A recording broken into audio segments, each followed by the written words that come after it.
Case છે.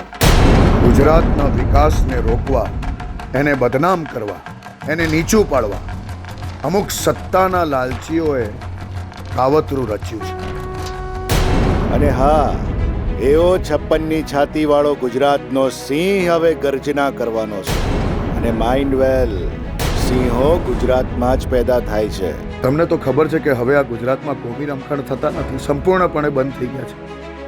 અને એટલા જ માટે અમુક અશુભ ચિંતકોની ચિંતા વધી ગઈ છે.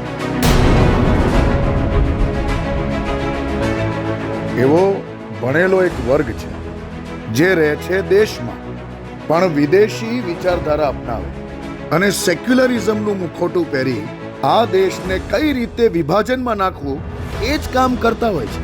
એ લોકોને 1% પણ શક ગયો ને તો આખું મિશન ફેલ થઈ જશે. જય હિન્દ, જય જય કરવી ગુજરાત. સર, તમે ચા? હું ખાલી પીવડાવું છું. આતંકવાદીઓ, એમના આકાઓ, એમના ઠેકાણાઓ એવા નષ્ટ કરો કે ગુજરાતનું નામ સાંભળે ને તો પણ આતંકવાદીઓનો હૃદય કાંપવા જોઈએ.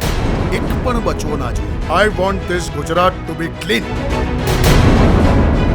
મને ખબર નથી પડતી કે આ લોકો એમના મગજમાં શું ખવડાવીને પીવડાવી દે છે કે ભણેલા ગણેલા સારા ઘરના છોકરાઓ જાહેર સ્થળો પર બોમ્બ બ્લાસ્ટ કરવા માટે રેડી થઈ જાય છે.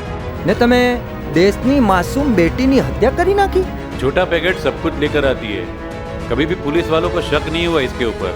તારા સસ્પેક્ટની ઇન્ફોર્મેશન પાકી છે? 100%. ઓકે. મેનુ? તેડી ખીર. પણ મેં શું કર્યું છે? Mental harassment. પાલતુ અધિકારીઓ છે જે આ દેશની સંવિધાનિક સંસ્થાઓનો દુરુપયોગ કરશે, ઇન્ટેલેક્ચ્યુઅલ માફિયાને અચાનક જાગૃત કરશે કે આ લાલ ચોક પર તિરંગો ફરકાવનાર બિરલો હવે દિલ્હીના લાલ કિલ્લા પર ક્યારે તિરંગો ફરકાવશે?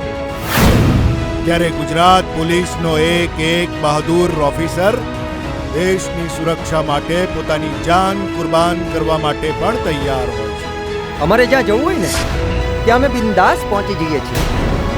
અમને એપોઇન્ટમેન્ટની જરૂર નથી. એ લોકો જો વામપંથી છે ને તો અમે પણ રામપંથી છીએ.